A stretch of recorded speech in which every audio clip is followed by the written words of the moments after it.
Kia ora. Hi, Hayden. How are you? I'm good, thank you. I wasn't doing so well, but then you didn't call me a cream pie like last time, so I actually immediately felt better. We're doing something a little bit crazy on the show today, and Rob is making the audio documentary for the episode, so I actually have no idea what it's about. I know the title is Black Shiny FBI Shoes. Yes, I don't know what we should talk about here. Black shiny FBI shoes. Any idea what it could be about?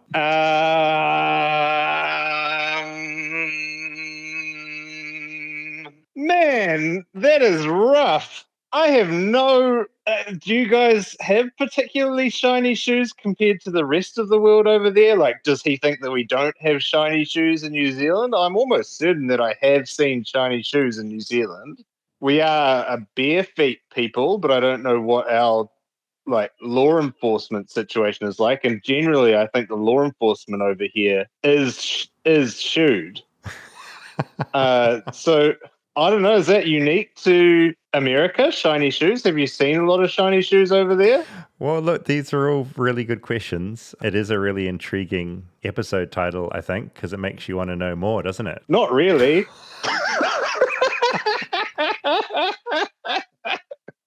Whenever I see shoes in a title, I'm straight on it. I'm like, oh, let me hear. No, but it's FBI shoes. It's shiny FBI shoes. Yeah, you guys think your FBI is so intriguing. You're like, oh, look, the CIA, the FBI. Everyone in the world wants to know about them. How about we make 400 movies about the CIA? Because everyone wants to know. Look, well, all they do is overturn legitimate left-wing governments in countries around the world and do fascism at the moment. I mean, like, those are kind of two interlinked things, but that seems to be what most of the enforcement services in America are devoted to right now, just oppressing anyone that shows a hint of brownness. So I'm glad that they have shiny shoes while they're doing it. They're probably going to be scuffed from kicking an immigrant at some point, but, you know, they probably get them right back polished up. Good stuff on your country. I'm David Farrier, a New Zealander accidentally marooned in America, and I want to figure out what makes this country tick. And this time, I have absolutely no idea what this episode is going to be about. Cue theme song. The holidays mean more travel, more shopping, more time online, and more personal info in more places that could expose you more to identity theft. But LifeLock monitors millions of data points per second. If your identity is stolen, our US-based restoration specialists will fix it, guaranteed, or your money back. Don't face drained accounts, fraudulent loans, or financial losses alone.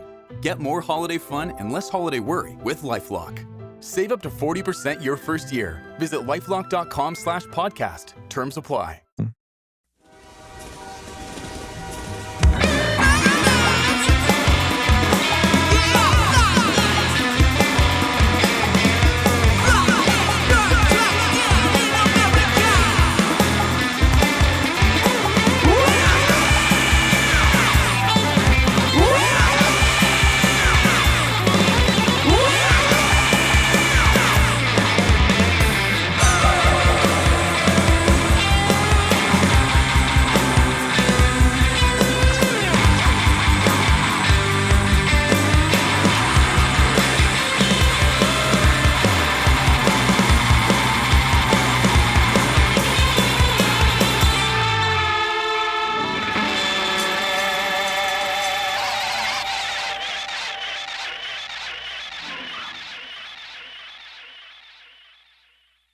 Holy shit, I loved every second of that. It's on theme for today's episode. What the hell is going on? By the way, that was amazing. We've had a few covers of our theme song, and I always like hearing it in different ways. This one is up the top. That was Wild Orchid Children. Okay. Doing our theme song, which they play thematically into today's episode. I'm intrigued. I want to apologize for Hayden getting stuck into the episode title because I think this is a great episode title. I think Hayden was on some kind of midday bender when I called him and was just ranting and rambling more than usual, I think. A bender in the middle of the day? I think so. I mean, I will say the reference, I know what the reference is, which I won't spoil. but I'm not. I kind of get the meaning of it It feels like Spaceman Barry. a little bit. Like I love a title where it just conjures up images, but you have no idea what the episode is going to be about. And I feel like that's what this is. Yeah. Okay, there's a couple of housekeeping matters. You commented earlier before that we have a set. Yes. And if you're watching on Spotify or you watch on YouTube, you can see the set. And you mentioned that... Whoa. I think what we should do is maybe have like an I Spy type game. Oh, okay. See what people can find. Yeah, there are some in things our set. in the set. We were pretty intentional with sticking things around our set. There are things in the room that you might find interesting if you're watching. And we've been waiting for people to message being like, what is that? Or what is it? It hasn't happened. Flightlessbird@gmail.com if you have any commentary. Or just in the comments. And we can comment on that in later episode. Rob, what was it like putting together this story? What was the experience like? Because you're normally producing the show, you're doing a million things. This was like you're going to tell a story with different weird things going on. How was it? Yeah, and amongst your million other jobs. It was a lot. I don't want to say that I undervalued what you did already, because I didn't. No, you do always make me feel valued, actually. I want to give you shit for that, but you and always I know do. what goes into it, but it is a lot that goes into it. And you're really at the mercy of talent. Yeah, 100%. Which I think is the biggest piece of it that I learned. Yeah, I was talking with a friend that just casually listens to Flightless Bird sometimes, and you forget that if you're not making the thing and you're just listening, you don't really think about how crazy it is to make this 20-minute sort of bit of storytelling. Because I think in my mind, there's almost 3 different types of podcasts. One is just, often it is 2 dudes. It's what we're doing now, chatting. Yeah. Dudes chatting for an hour. Bros hanging. It is mostly bros, right? And it's like, and they do really well. And I just think, oh, what a fantasy to just sit down and do that. Yeah. Then there's the other tier, which is a really specific skill, which is someone doing interviews. And that's like a really hard thing to do. It looks simple, but it's also really hard because you've got having a conversation that lasts for an hour with a stranger that walks in is really difficult. And then there's what we do, which is we have some bro time, chat time between Rob and David. Don't know why I went third person. But then this really produced thing in the middle, which unless you really listen and look at the bits, it doesn't seem hard, but it takes a lot of work. We're kind of doing all 3 things. We are, because we do have interviews in the studio now. We do the interviews. And we do have bro chat. And the docs. And then there's like the writing piece through it. Because I still remember when we were taking that road trip and we were coming up with what Flightless Bird would be. Yeah. And you came up with the very logical idea of why don't you make a show with me about like what it's like to be stuck in America. But then we decided to make the hardest version of that production-wise possible. Well, I think it's because we both wanted to make a show that we would want to consume, and there's some intentionality and thought we wanted to make sure was part of it. Completely. And I think for me, at least, like doing this, I wanted, if I'm going to interview someone, I want to be prepared for it, and I want to know what story I'm going in and trying to tell. Completely. Not just randomly chatting to someone for an hour. Of like, yes. Well, I'm intrigued. I want to learn about the shiny shoes. Should we just get into it? I think so, yeah. Let's get into it. I'm ready. Chapter 1, A Mustache and a Vest. We're going to go back to the fall of 2009 to meet Thomas Hunter. I met Thomas in Seattle when I was on tour. He's a seasoned touring musician. He played for Saves the Day, The Heavy, Portugal the Man, Forgive Durden, and KK and His Weathered Underground. He's hands down one of the best guitarists that I know. I have a very vivid memory of the first time I met him. I was in Seattle with my friend Bob, and we were going to go meet his buddy for coffee. As we're waiting, I see this man, long wavy brown hair, a curly mustache, and a vest with no shirt underneath. He looked like a character out of The Warriors. My name is Thomas. Sorry, I'm kind of bad at time, but you're talking about like the shirtless guy with the mustache walking down the street. Like until 2014, I was like a severely strung out junkie. So a lot of my interface with reality is a little gooey. Thomas starts telling us about this new band he's playing with. They just finished recording an album. They were called the Wild Orchid Children. He shows us the band photo they've just taken. It's them standing at the top of a hill in Washington, giant redwood trees around them. They're all dressed like colonial men from the 1800s, and there's a giant puma sitting in the middle of the photo. So I was an active heroin addict. I was married to a person who I think didn't even know that I was an active heroin addict. I was an absolute creature. Also, during that time, I was eating acid, mushrooms, and MDMA every single day. So I was kind of walking around in a very heightened state. That's kind of what was happening at that time. I think Wild Orchid Children was really fun because I think I felt insane, and KK was kind of this flower child, happy. It was like a family. We all lived together, and we lived in a house right in the heart of Capitol Hill. And I just think that Wild Orchid Children was kind of a representation of, we were oh yeah, we're these flower people. Everybody's wearing fucking, feather earrings. And I think some of us were yeah, but we kind of also are creatures. I felt very dark. And I think we just wanted to kind of do something where we could be really, really insane. And so we did that. And I think it felt really good. But it also was easy to I was okay, I'm this now. I can be this. So I was acting like that, I think, on the daily. Thomas's voice slows here a little. You can feel how much of himself he poured into that chaos, how the noise and wild energy of Wild Orchid Children mirrored what was happening inside of him. Definitely Wild Orchid Children was my solace, because I was oh my God, I can feel the way I feel. I feel like an animal on the inside, and I was behaving like an animal. So I was it actually felt right. It felt the most right. I felt very safe in that insanity, At the center of that wildness was the band's frontman, Kirk Huffman. I've been a fan of Kirk's music for a while at this point. He's a prolific musician and songwriter. He was the founding member of one of the first bands that made me fall in love with independent music, Gatsby's American Dream.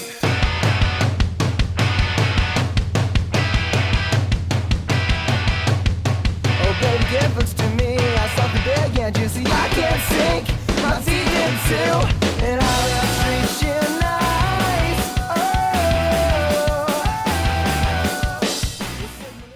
And Kirk was constantly reinventing himself in his music, going on to create this silky indie jazz band, KK and his brother Underground.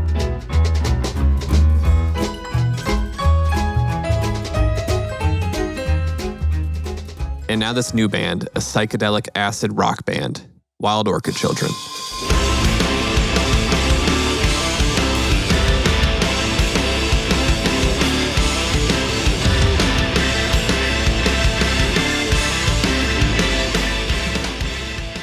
I remember meeting Kirk, and I thought he was a dick because he was super late and showed up and was just such a space cadet. But I always loved him. I always loved his voice and his melodic sensibility, and I just always thought he had a really cool thing. Kirk had these 2 songs I remember he showed, and I was these are so cool. I would love to do this. And I remember we got back in town and made this record, and it was so fun. And I was just this is the thing, And I loved Kirk, I learned, in a way I learned everything about songwriting, even my playing sensibilities. It was so wild back then. I was just I didn't ever want to have any parts written or anything. I just wanted to just have an experience every time. And that wasn't really how he played. So I kind of took my thing and kind of married it with his, and it kind of has turned into the thing that's been my entire kind of career, actually. And I really attribute a lot to Kirk.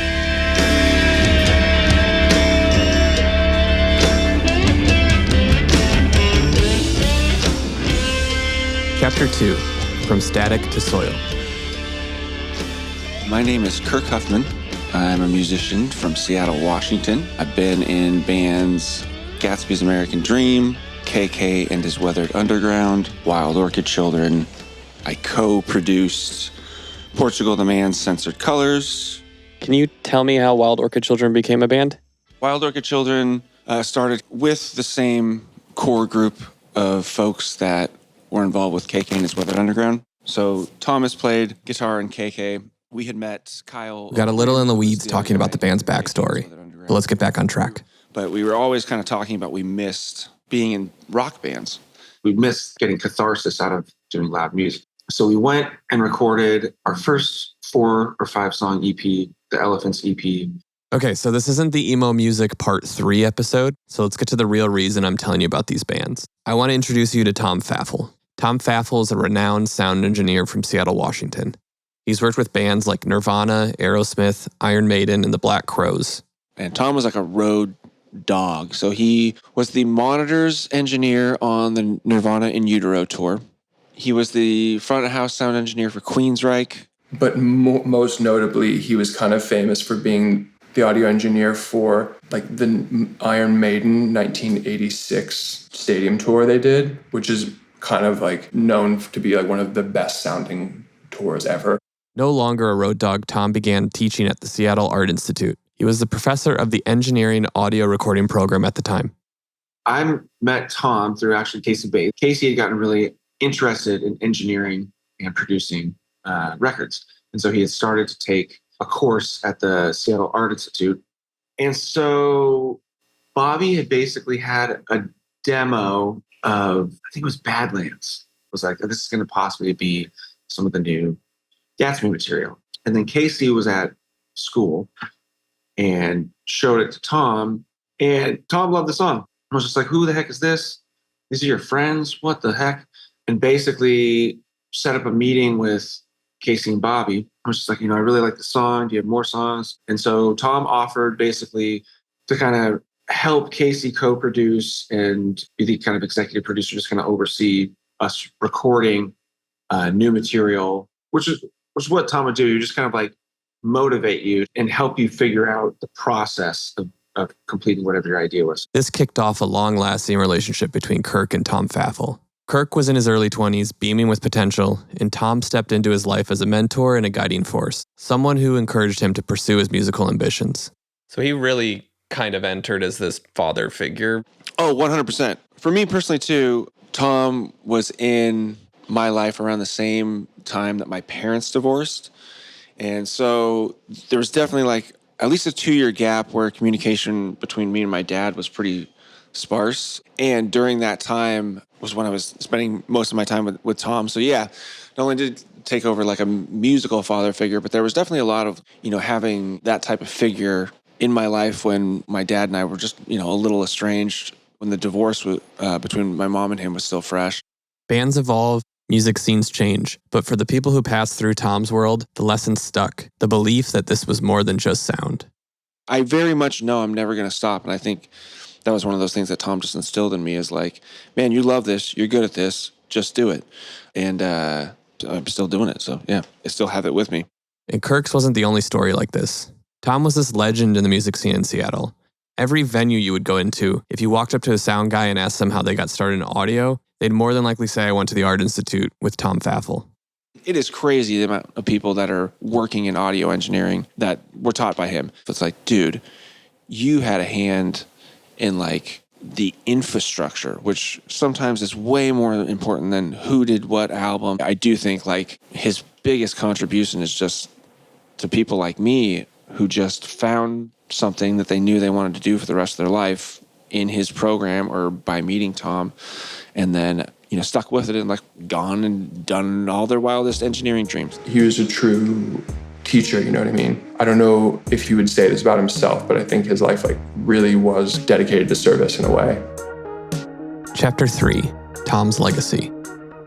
Tom Pfaeffle owned a studio out in Black Diamond, Washington called The Tank, about an hour southwest of Seattle.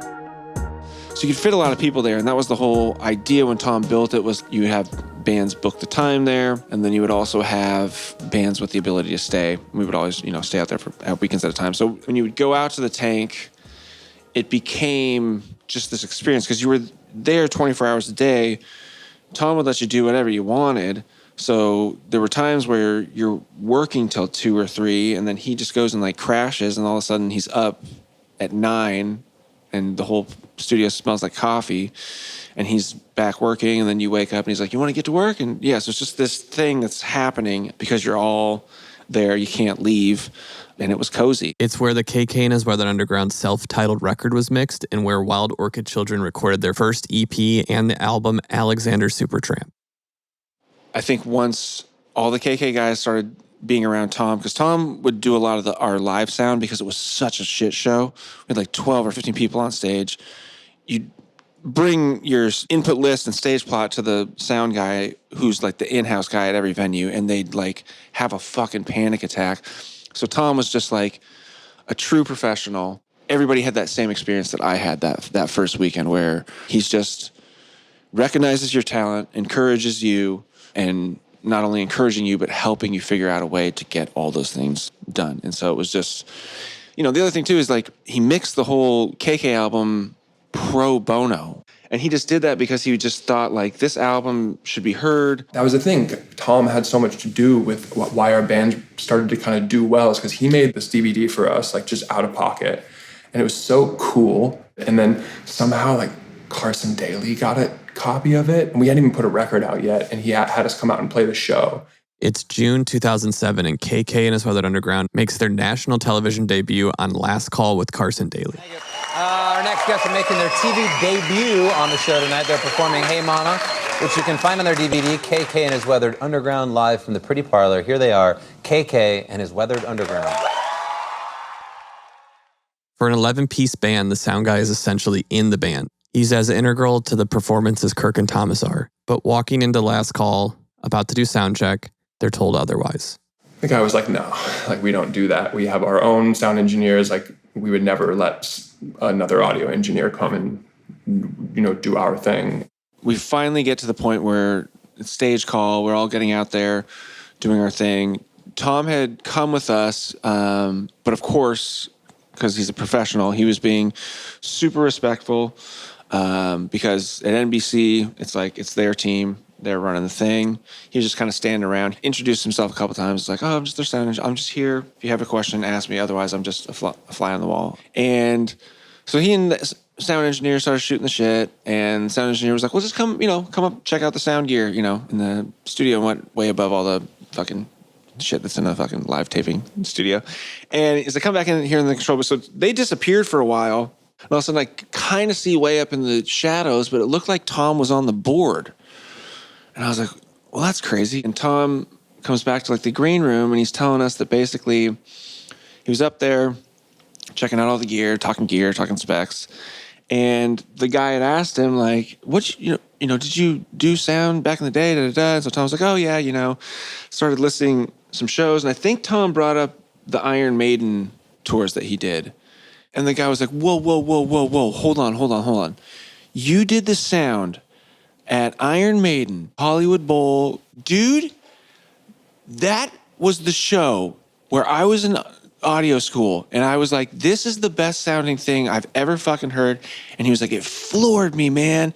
It was like, I went back to school, and I was like, I'm gonna fucking figure this shit out. And it was like crazy, and he let Tom fucking mix us. Chapter 4, The Blue Spruce Motel. When I tell Kirk I want to do an episode covering what happened to Tom in July of 2009, he tells me I need to connect to journalist Trent Moorman. Trent worked at a newspaper, The Stranger, and covered Tom's story extensively. My name is Trent Moorman. I was introduced to Tom Pfaeffle covering Seattle music as a writer for The Stranger. I interviewed Tom about mixing and mastering the KK record and working on Wild Orchid stuff and his Tank studio in Black Diamond. It's July 2009, and we're going to Twisp, Washington. Twisp is a small town with a population of less than 1,000 in north central Washington state. As I understand it, Tom had just finished the school year. KK had just gotten off the Me Without You tour. And Tom had really wanted the BMW i3. It's like the little coupe that they had in the Bond movie. And I remember Valerie, his wife, because he talked about it a couple times, and she would just be like, it's the most illogistic car. It fits you and I. We have 2 kids. You're the third kid from the previous marriage. There's no trunk. It's like the silliest car. But Tom just really wanted, and he found a guy who was like, had a crazy deal on one, had low miles, But he was just kind of all the way out near Twisp. Also near Twisp that weekend is the Winthrop Rhythm and Blues Festival. Tom, Vale, and some friends decide to make a weekend of it. They'll see some music and Tom will finally get his dream car. Stay tuned for more Flightless Bird. We'll be right back after a word from our sponsors. Support for Flightless Bird comes from Bombas. Now, at this time of the year, it's sensory overload absolutely everywhere. But one feeling that we're all chasing, I know I am. Cozy. And Bombas has the socks, the slippers, the tees, and basically everything to get you there. Yeah, it's getting cold, and I like having socks to keep me warm. Yeah, it's getting so cold. I'm always shocked in Los Angeles, specifically when it gets cold all of a sudden, because it's sun, and then you're freezing. I come from a place that gets very cold, but having been in LA for this long, I've gotten pretty pathetic with dealing with cold. So like getting cold here is dipping to like 55, 60. Which is so silly. That's like shorts weather in Chicago in the spring. But there's something weirdly therapeutic about putting warm socks on. Oh, I love it. I love it. The sock scientists at Bombas have found a way to channel that energy into everything, from slippers with sinking cushioning to satisfying weighty tees. And that feeling doesn't stop after just one wear, it keeps going. And also, we haven't even gotten to the best part. For every pair of Bombas you purchase, Bombas donates one to someone facing homelessness on your behalf. So anytime you get something cozy for your feet or to wear somewhere else, someone else does too. So I can't wait. It's getting cold. I'm going to be putting on my thicker Bombas socks. Can I tell you something very personal about me? Please do. Last night, I wore socks to bed. It sounds ridiculous, but I wore Bombas socks to bed because it made me feel cozy. And I'm long, so sometimes my feet will like stick out extra long. Little socks on, I think I slept better, I got to be honest. There's nothing sexier than a man in socks. Head over to bombas.com/bird and use code BIRD for 20% off your first purchase. That's BOMBAS.com/bird. Use code BIRD at checkout. Support for Flightless Bird comes from Shopify. Now, if you've been online shopping recently, you may have noticed a purple Shop Pay button and how easy it makes buying something online. What I bet you didn't know, unless you've listened to this ad before, is that purple Shop Pay button is the telltale sign that a store is powered by Shopify. And newsflash, Shopify doesn't just make it easy to buy things, it makes it really, really easy to start a business as well, no matter what your experience is. There's a reason that purple Shop Pay button is so loved. Yeah, my favorite part about that shop button is it has all of your payment and shipping information saved. So you're on your phone and you're browsing and you want to buy something, but your wallet or purse is in the other room. You see that purple button? Everything is right there. You don't have to go get up and get everything. It makes it incredibly easy. And another thing I learned, Shopify is the commerce platform behind 10% of all e-commerce in the US, from household names to brands that are just getting started. And if you're getting started, Shopify can give you that leg up from day dot with hundreds of beautiful, ready-to-go templates to express your brand style and forget about any nasty code. So spread your brand's word with built-in marketing and email tools to find and keep new customers. And did we mention that iconic purple Shop Pay button that's used by millions of businesses around the world? That's why Shopify has the best converting checkout on the planet. Your customers already know it and love it. So if you want to see less carts being abandoned, it's time for you to head over to Shopify. Sign up for your $1 per month trial and start selling today at shopify.com/bird. Go to shopify.com/bird, shopify.com/bird.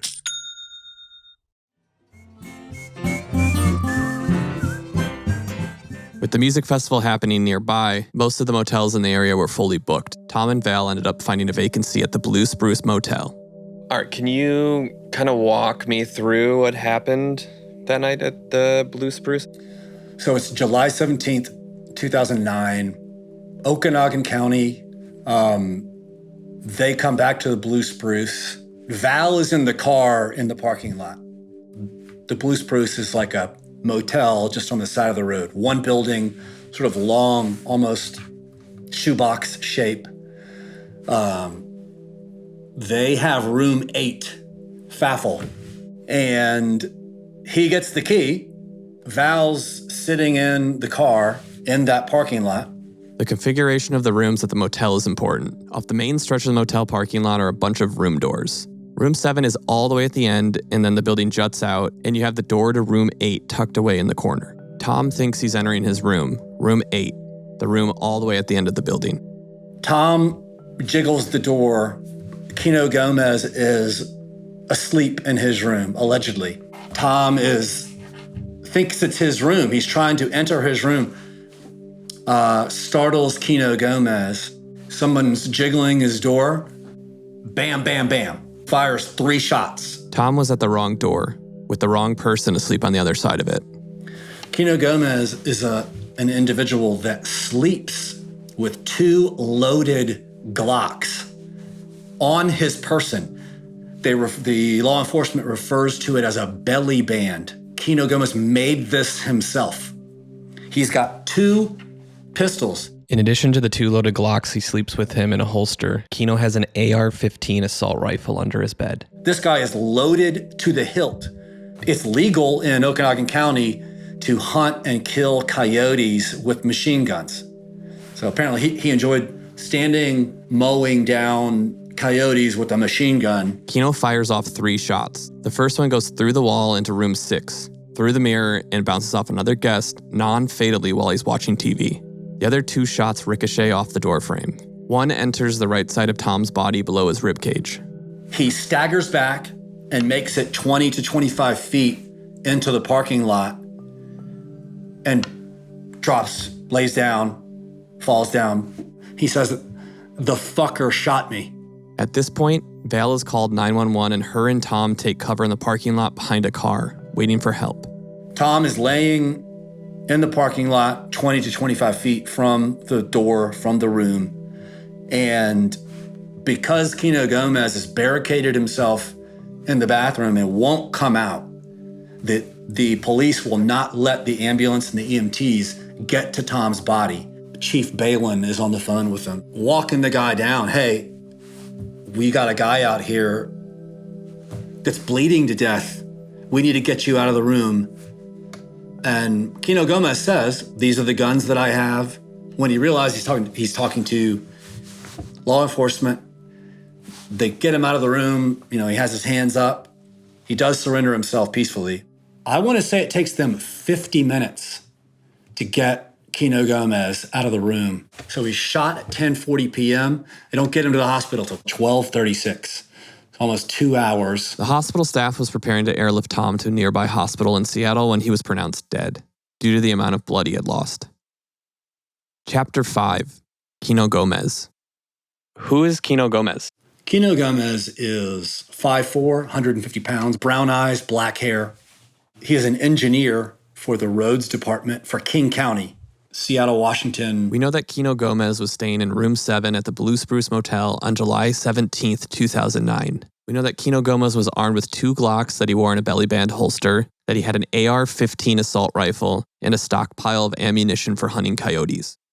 So there's also another issue with the doorknob. Mm-hmm. Apparently it was janky. It's an old motel. All the doorknobs are probably janky. Well, he doesn't feel safe. So he does the chair under the doorknob. Aside from being armed to the teeth, Kino had taken additional measures to ensure that no one could enter his room. But with all that said, Kino claims he was firing his gun in self-defense. He says that someone was trying to enter his room, that the door was opened, and a full silhouette crossed the threshold into his room in the middle of the night. So he is booked in the jail in Okanagan County the morning of July 18th. Trent speaks with Okanagan County Detective Carl Sloan about the case. The investigation, would indicate that the door did not appear to be opened, and that's also in line with the fact that obviously, the victim did not have the key to that room. Our position, in filing charges, we believe there was a factual basis to show it was homicide and not an accident, nor justified. Kino Gomez is charged with murder 1. The prosecutors wanted a $500,000 bail posted, but a judge steps in and lowers the bail, at which point Kino Gomez's family immediately posts the bail, and he is out. He's out of jail 2 weeks later. On September 4th, Kino Gomez goes missing. Before he can face a trial, before judgment can be passed, he vanishes, leaving only a note to his family. Trent has the note. He reads it for me. It says, "To my family, By the time you read this letter, I will be gone. I have taken a one-way trip to the mountains. It is where I belong. Over the years, I have contemplated the type of exit I will make, barring death by natural causes. This is the one I chose then. It is what I now plan to do. I voluntarily gave up on that fateful night because I thought I was in the right. It was a big mistake. Thank you for getting me out of that jam. There are only 3 reasons why I would make an intentional exit. 1, losing my freedom. 2, becoming an invalid. 3, dying from old age in a nursing home. Lose my freedom? Lose my gun rights? I'd rather be dead. Society's sheep will never comprehend the principle. This is a very good time for me to go. I still have my health. By my standards, I have lived an exceptionally good life. I'm actually amazed I have lasted this long. Anyway, from what I have personally observed so far, society has already condemned me. The media, the bloggers, the police, the justice system, none of whom witnessed the alleged crime, already hung me. Hell, the justice system has even likened my crime to that of Charles Manson's, for crying out loud. Well, just for spite, I shall deprive society of the circus it so bloody craves. The bearded lady quit. As usual, I am packing 2 pieces, a 4013 TSW and a 6906 for backup. It will be quick and painless. Let no one get in my way. I will not be very kind. Despair has now changed to anger. I regret I had caused you the embarrassment, the financial burden I cannot possibly repay, and the grief. I am sorry. You all take care, and please take care of redacted. Kino. Kino Gomez has skipped bail, taken his guns, and disappeared into the mountains with the intent to shoot himself. He's warned authorities not to get in his way. He's angry, armed, and dangerous. Obviously, there's speculation based on his own letter that he may have committed suicide. But at this point, we don't have a body, nor do we have him. So we are operating under the presumption that he's still out there somewhere.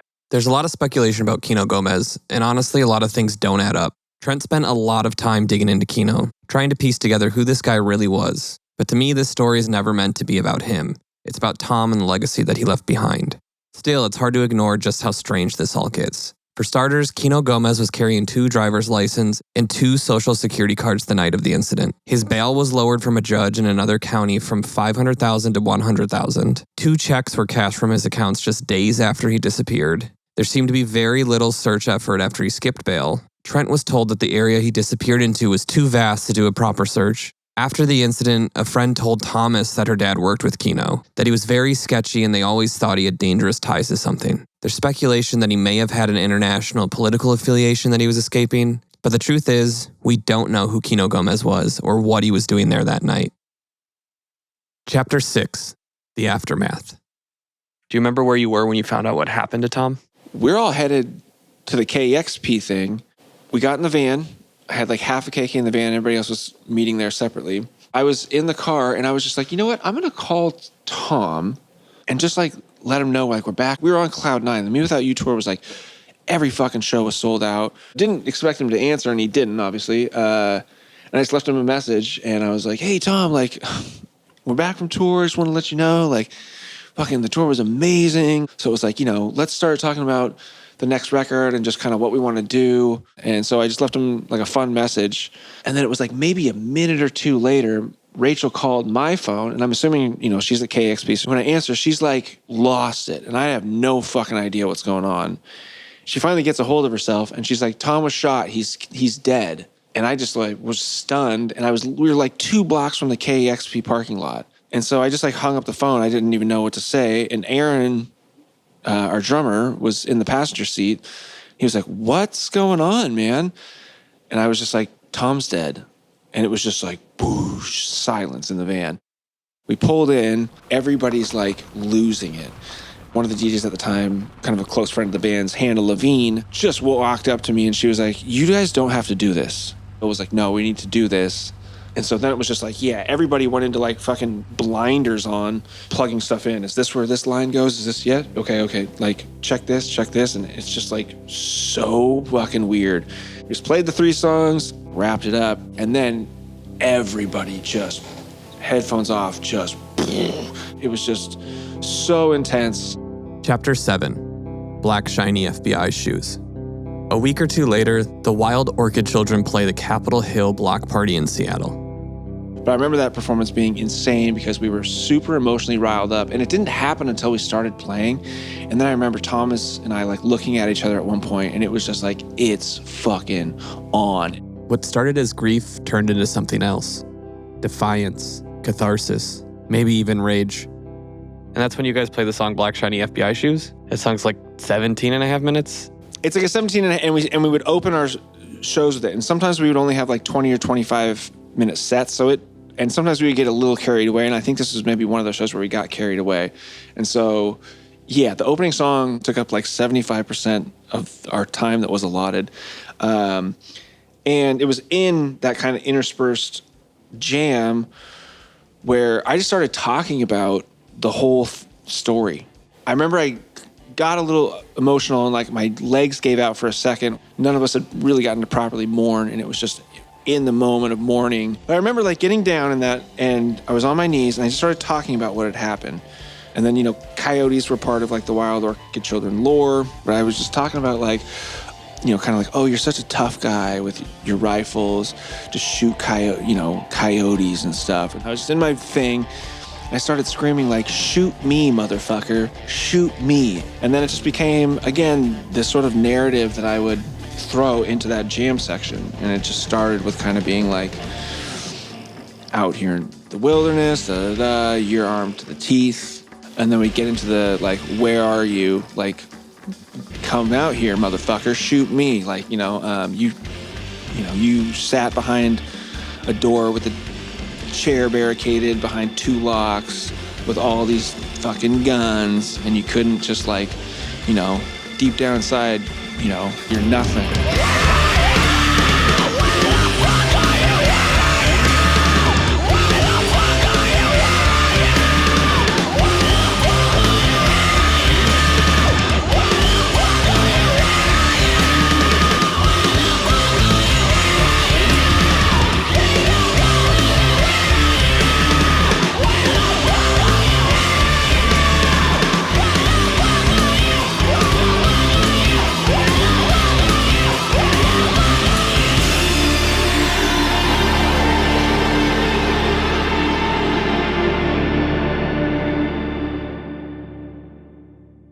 For Thomas, his last night in the studio with Tom wasn't just another session. It was the moment everything clicked, but no one knew it would be their final session with Tom. In the weeks that followed, the music they'd made together became something heavier, a final collaboration that none of them were ready to let go of. He was just like such a light, and he just felt like such a safe place, And I also remember the last time I ever saw him was really special.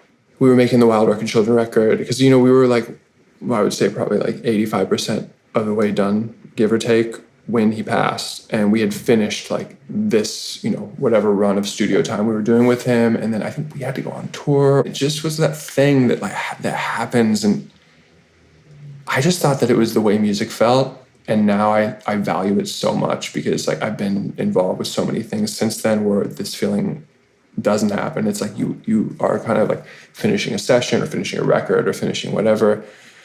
And we just were like, this is it. And it was for us. Like, whether or not it was for anybody else doesn't matter. Like, we were just like, this is the best thing that anybody has ever made. Like, we really felt that way. And Tom was on board with it. I remember he was like drinking a bit, and he wanted to cook for us. And he was like, he was cooking on the barbecue, and he was like breading jarred oysters in panko and then cooking like surf and turf, like cooking steak and stuff. And he was just drinking, and we were all like so burnt out. And I was like, I don't think I can eat like fried, homemade fried oysters. So Tom was just like going into the house. I remember he was smoking a cigar, and like the kids were there. Wolfie and Athena were there, and they were probably like under 10 years old at the time, which is just like, so cute for this story, but also like so sad for the events that came right after that, you know? Yeah. And it was just this like outpouring of joy from him, and he was so excited, and it was so cool to see this guy that we all looked up to, and this guy who was like had done so many cool things to us, you know, to be so excited about this thing. It just gave us so much confidence, I think, and we were just like, this is it. If Tom thinks this is it, you know? And you know, I'm still just so grateful for that. A few weeks later, the laughter would be replaced by silence. Friends gathered again, but not in the studio. This time at Tom's memorial. Everyone's mourning. And then additionally, you're just kind of like, you're seeing the public jump on board and stuff. And then you've got gun nuts defending this guy. It just kind of a mixture of emotions. And I know by the time we got to the memorial service a few weeks later, it's just the vibe. Tom's memorial was one of the harder memorials I've ever been to, in that a lot of Tom's older buddies were angry, and you know, he had a lot of just like guys from the 70s, man, we're rocker. His audio buddies who were like funny dudes when they would show up at the studio and stuff, and you could tell like, man, I bet Tom and that dude in the 1976 were a riot. But, you know, they're talking about it at the memorial. Like, the memorial was just wild. And then his buddies would be like, yeah, if I find Kino Gomez, I'm going to kill him. Just like, dude. Like, so it's just hard. And I don't, you know, I still tell people, I don't think I've ever really, like, done the, like, proper mourning. Because it was like, you're trying to mourn. You're trying to tell the newspapers how important this person was to you and what a tragedy it is that we lost him in the way that we did. So it's just a juxtaposition of all the feelings. Of looking for kind of justice, but then also trying to mourn him. Yeah. And then, you know, Trent and I talk about this too, because it's like the further you go down the rabbit hole, it's kind of how deep do you really want to go? Because you know what's going to happen once you start really getting into the nitty gritty. You're going to realize the system is fucked. Justice is hard to come by. After the memorial, like I'm talking about, and when Kino just fled, everything just got mired. Everybody had different feelings, and then there's no resolution. How far do you want to go? Do you really want to get to that point where you're realizing, like, oh, we may not get justice for this? How will that make you feel once that's the realization after trying to seek it for so long? There's no closure for a story like this. No explanation that makes sense of it, and no verdict that can balance a life like Tom's. We don't know what fate Kino Gomez met, who he really was, or what he was really doing in his motel room that night. But what we do know is that Tom left behind an immeasurable impact, one that still moves through studios and venues across Seattle. A generation of musicians and engineers who found their calling because of him. He showed them that sound wasn't just something you captured, it was something you shared. And in that way, Tom's story didn't end in that room. It just changed frequencies. Stay tuned for more Flightless Bird. We'll be right back after a word from our sponsors. Support for Flightless Bird comes from Helix. Now, look, we've been talking about this a little bit lately, how cold it's getting, because it is getting very cold, and we're spending more time indoors, often in the bedroom and often in bed. And that's why we're talking Helix mattresses, because it's the perfect time to invest in a new mattress where you're going to be cozy and warm at night. Yeah, there's nothing better than when you're cold, just getting kind of wrapped up in a comfortable bed. Oh, it's the best. I sometimes, when I'm going to bed, if I'm particularly tired and I'm heading towards my Helix mattress and my duvet and pillows and all the rest of it, I sometimes like laugh with excitement and glee, knowing that I'm about to be horizontal on my Helix mattress. Helix Sleep's quiz matches you with the perfect mattress based on your personal preferences and sleep needs, which makes buying a mattress very easy. Yeah, I took the sleep quiz about 3 years ago now, and I'm still on the same mattress, and I'm very, very happy. It is award-winning. Helix is the most awarded mattress brand, tested and reviewed by experts like Forbes and Wired. Very fancy. Go to helixsleep.com/bird for 27% off site-wide. That's helixsleep.com/bird for 27% off site-wide. Make sure you enter our show name into the post-purchase survey so they know that we sent you.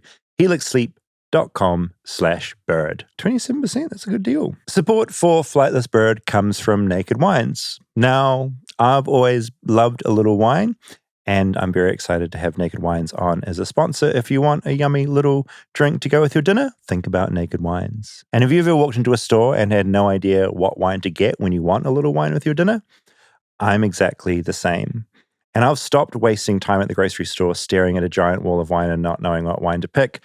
Nothing says holiday season like a roaring fire, a cozy sweater, and a glass full of red wine. Yeah, that's the great thing about Naked Wine is they bring you amazing wines straight from the winery at up to 60% less than what you would pay in store.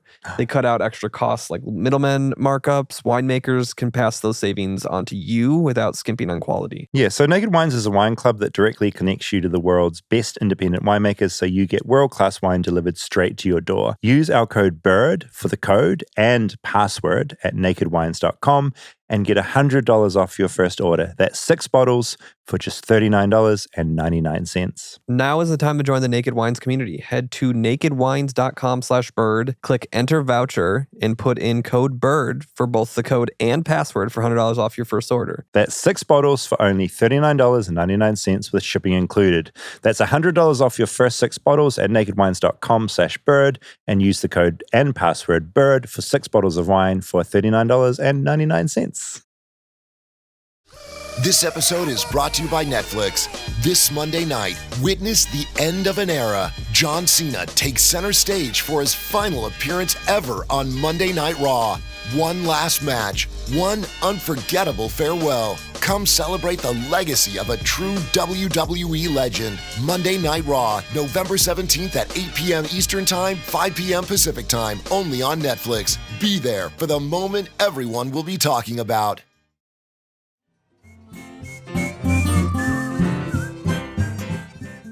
So that was Holy shit. Tom Pfaeffle and Kino Gomez. I've got a lot of thoughts. It's funny being on the other side of this where I haven't really thought often about how I play a thing to you in the studio and then there's a lot to take in. It's like this, it's a big story that you like consume. The whole, when it got to the point where he was trying to get into his room.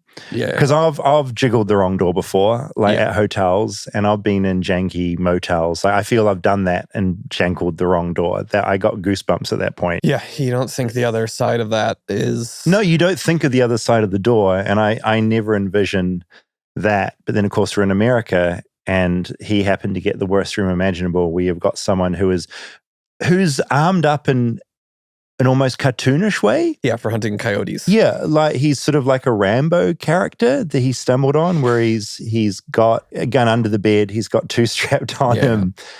And then that happens, and I got so frustrated when he is there bleeding and no one can get to him.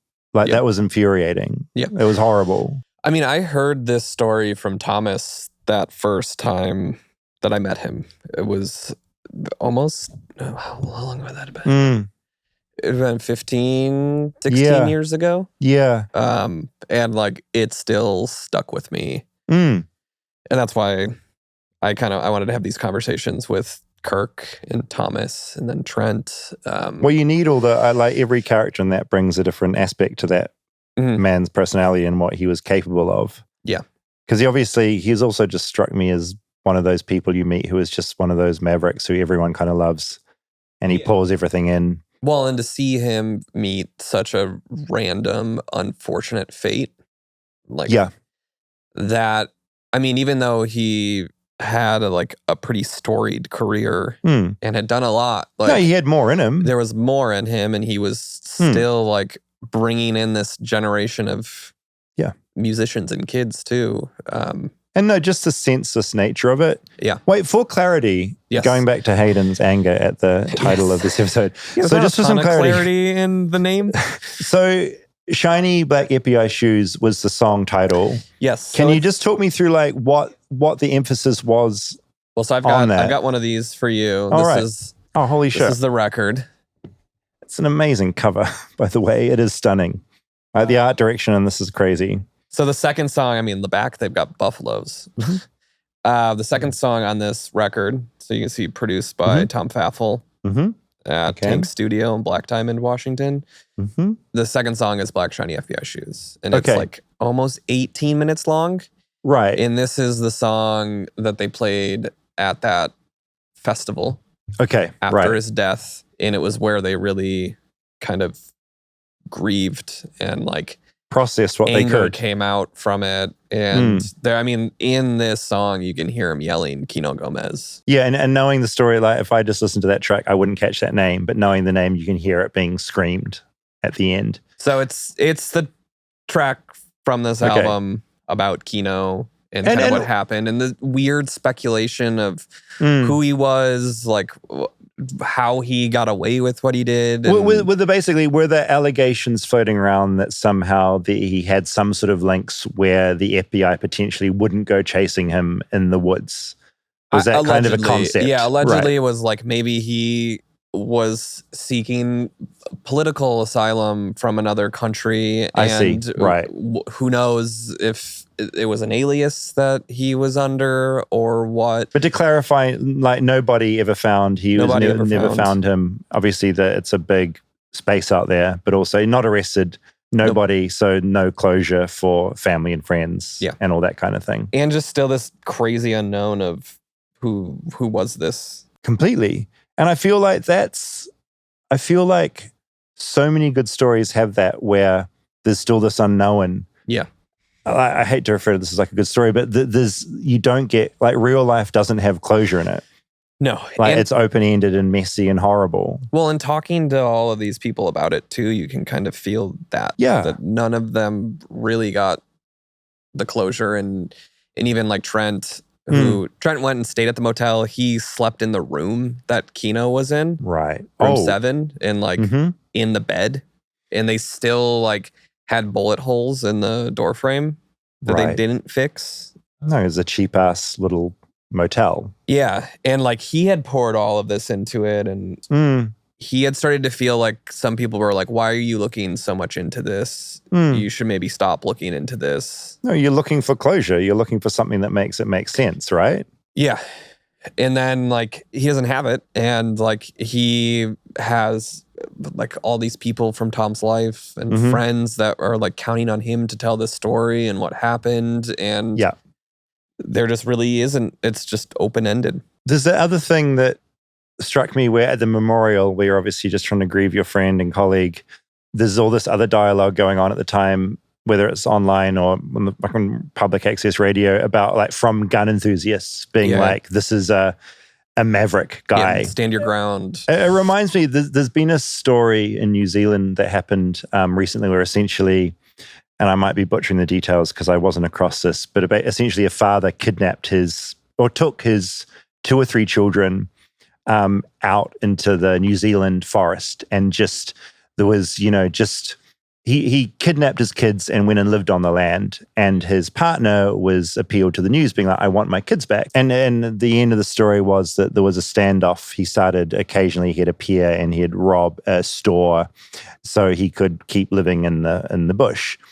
He ended up being shot by police. But this narrative emerged over that time where not everyone, but a certain portion of New Zealanders assumed that there must have been something wrong with the wife.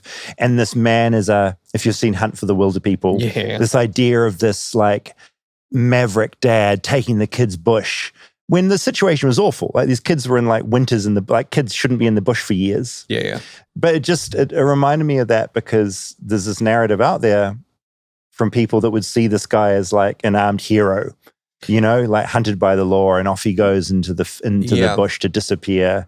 And it's crazy to think that there's any kind of glamorous nature to that side of things.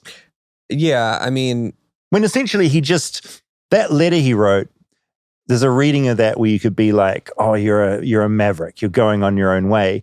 You're a coward who's running away from any kind of accountability and giving all these people closure. Well, and clearly there was some like paranoia and I don't think anyone that I've talked to about the story thinks that like he was targeting Tom or any of this. No, it was a random outburst. Reckless man with a ton of guns that he shouldn't have had in his motel room. Mm-hmm. Also, I know this is just an aside, but hunting coyotes with with assault rifles. Assault rifles? Yeah. is crazy. It's that side of America still gets me. We're like, oh, that's the normal thing to do.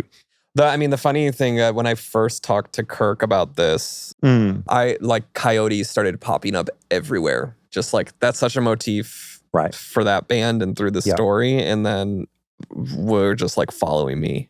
Ever since. I mean, I find it one of the most charming things about living in the city of LA is that there are, like, you see them padding around the streets at night. And you've seen me audio from your house where there's a pack of them howling at the end. And it's haunting, but I love that they're there. Certainly don't want to mow them down with a assault rifle. I mean, Jesus. Yeah, I don't know. It's that thing of you don't know how. I always think about stories like this. You don't know how your own life is going to end. Like, he was just going to go into his room. Yeah. And then that happens. Yeah. And I feel like that's kind of around the corner and you never know where it's going to be. Don't like that concept. Also, getting out on bail. Yeah. That is a wild thing that feels like it shouldn't happen when you have killed somebody. Yeah. And I mean, it didn't seem like any of the police reports, like Trent had so much compiled too. Oh, the journalist crime Trent scene legend. Photos, police reports that I read through a bunch of. That he sent over, and like I don't think there was any question from anyone about what he had done. It was reckless, and that it shouldn't have happened, and that there was any logical basis and reason for killing somebody for self-defense in that situation. Self-defense. Yeah. And yet, with the bail bond system here, just pay enough money, get him out, and he chooses to run into the hills, and we never see. I mean, that's the thing. You start thinking about this. He could still be alive up there, right? In some little cabin. That's another weird thought. That was the other weird thing, was the fact that the bail was lowered so much, where there was he was like 500,000 down to 100. That like a judge from a different county stepped in and lowered it. For what reason? That's not something that normally happens. Yeah, right. And then Trent did interview, he sounded like Yosemite Sam, the guy that runs the motel. And he had sent some audio over that didn't end up in the doc, but all the speculation that man had of what had happened. And like Kino's truck potentially was seen crossing into Canada long after that. And like maybe he fled to the Philippines. Right, not even fled where he said he was going to flee, but somewhere completely different. Yeah. How did you find that process? Because part of what I love about journalism is being able to listen to those conversations and those things. It's kind of incredible, right? Like getting that insight into a very specific story. Yeah, no, I enjoyed it a lot. And I mean, it's also felt like a pretty special story. So the other part of me is like, I don't know how, if I were doing what you do every week, of like, all right, what's the next one? Well, it's a bit like that sometimes. It's like it's trying to capture all those facts and find a way to tell it to people that makes sense and to have all those elements. Like to make the story you told, you had to have so many elements in that for it to make sense. Also, that journalist, he was like a very Hunter S. Thompson kind of a vibe. Like his little bucket hat, I think he was wearing, his hair, everything about him. I love him. I love those kind of characters. Trent was great. Thanks, Rob. Yeah. Holy shit. If you've got any feedback, if you know where Kino is, that sounds so tacky saying that, but you know what I mean? We're always flightlessbirdchat@gmail.com. And go listen. So Kirk is the singer Real Dawn, who opened our show in Seattle. Beautiful musician. Love him. He's got a bunch of awesome bands, but Wild Orchid Children is kind of part of the origin story of this. I've become a fan. I'm very partial to some screaming in my music. Yeah, it's very like Rage Against the Machine meets Mars Volta. I was thinking Mars Volta. It's got those jazz kind of influences and then a lot of screaming. Just like Thomas's guitar in that. He's got, I think, like an 8-minute guitar solo in that song. Oh, this is my jam, Rob. Yeah. I will like this record. Okay, a little bit of feedback. We launched a new monthly show called The Nest Sessions. Had Anthony Green performing on it. Lots of great feedback to that. Thanks for everyone that listened and enjoyed it. Yeah, it was Rob's idea and I'm excited to do more of them. I like the idea of having a musician sharing their knowledge of something very American and then also having a really intimate broken down music set at the end. Yeah. It's like kind of special. I like both pieces of it. Yeah. A lot.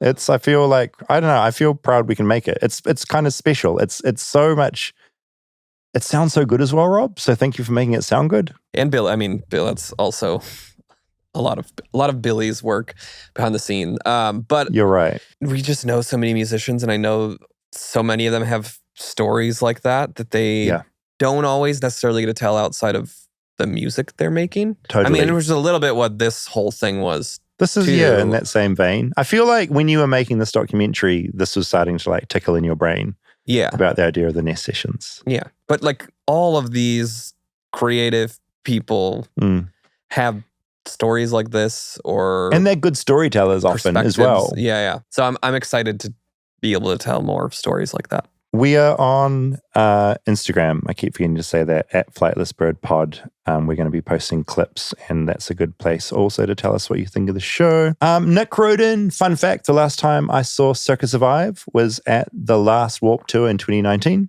on the beach in Atlantic City, and during the final chorus of their last song, he asked the audience to crowd surf into the ocean next to the stage. He climbed into the crowd as the band was jamming out, and eventually we successfully threw him into the ocean. Love him. What a legend. That sounds very Anthony. I thought that was great. If you haven't listened to that episode, please do. Even if you're like not a big music person, I think there's a lot to love. Yeah, the music part's only the last like 8 minutes. Exactly, and it's really good.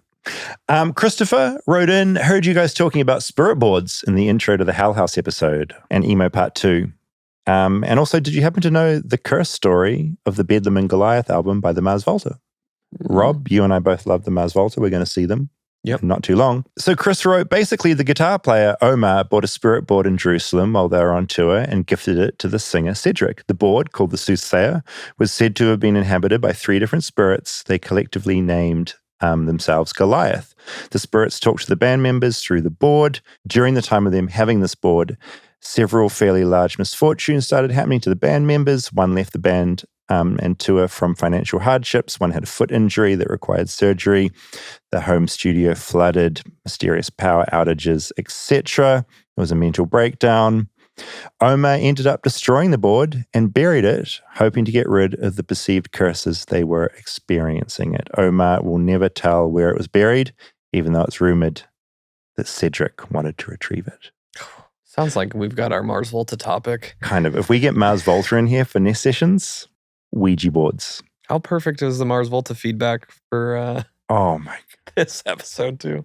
Lauren, as soon as Chris started to play the guitar in the episode, my heart sank into nostalgia and I almost felt weepy. I was 13 when the song came out. I'm 38 now, and it's still on my favorite playlist. The part where he belted out "Your hair, it's everywhere" gave me full body goosebumps. Thank you for sharing this gift with us. I wish I still had Napster so I could pirate this acoustic version and listen to it over and over again.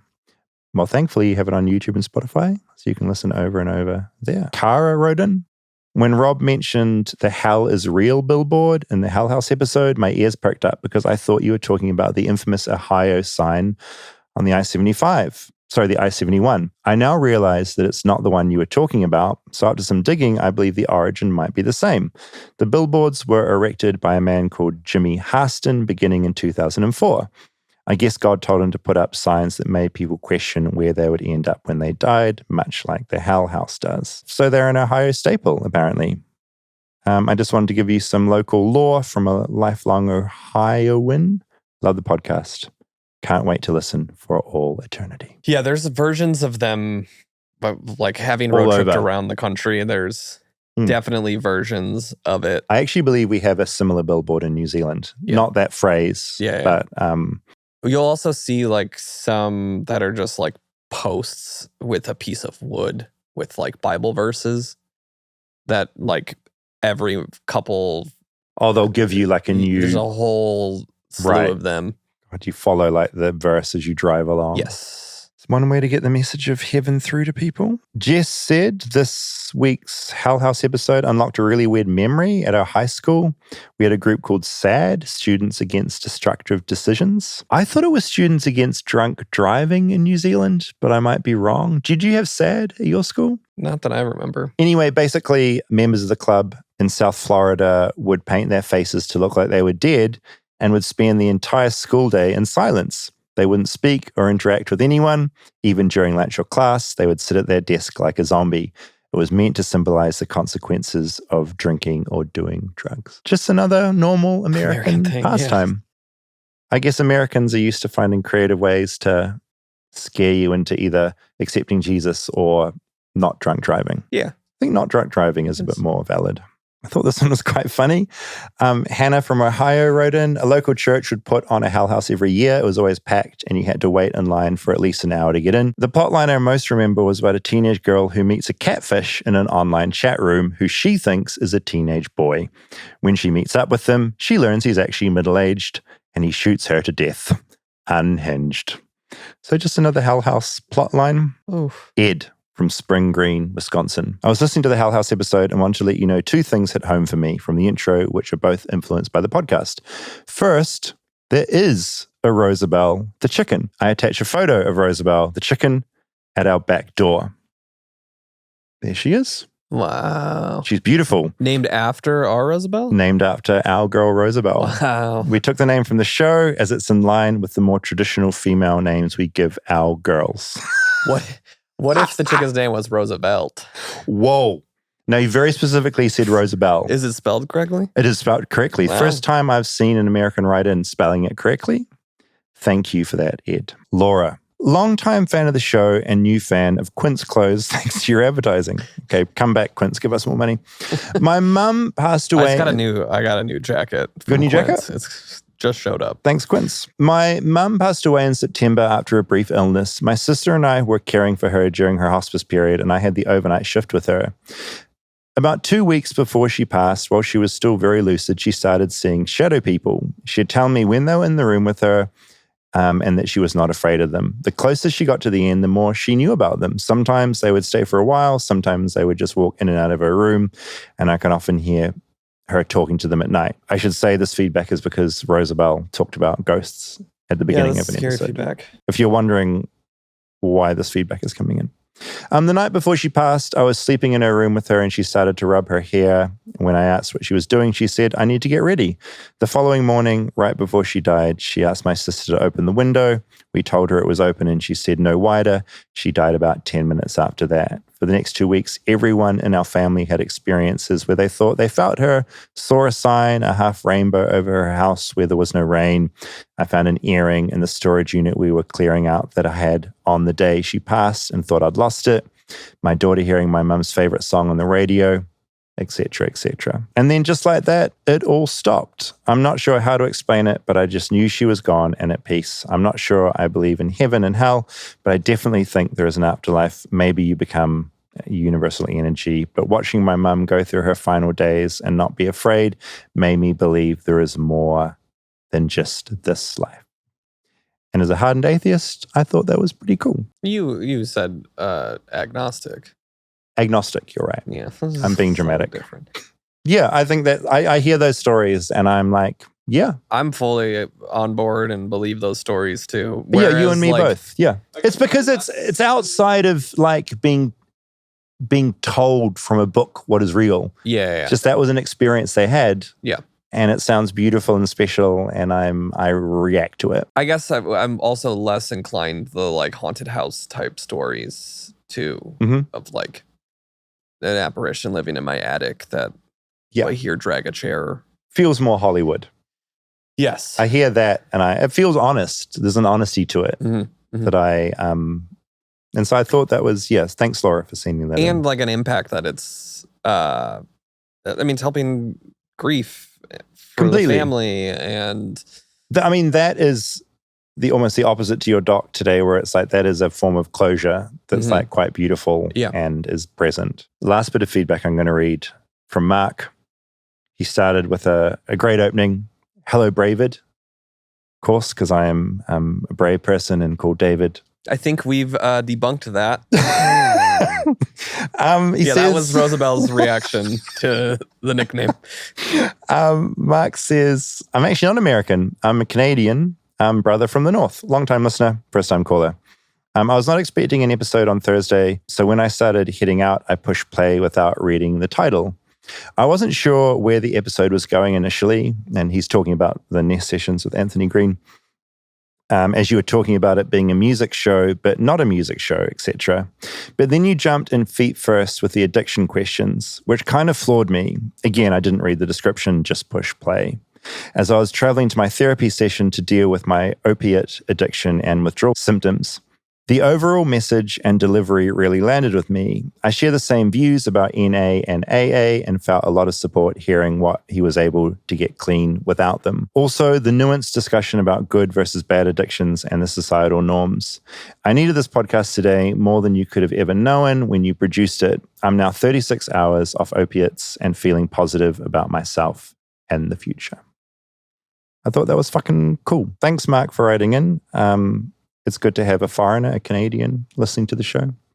And best wishes with all of that. It's the dream, right? We can make something and it connects in a way that is impactful. Yeah, I mean, that's the hope of hearing stories like that from Anthony, is that people realize that they're not the only one with those stories. And he was such a good storyteller. Yeah. Thanks, Mark. If you have any feedback, it's always flightlessbirdchat@gmail.com. We're on Instagram. What is it? Flightless Bird Pod? That sounds right. Yeah, Flightless Bird Pod on Instagram. And we will see you next week. Next week.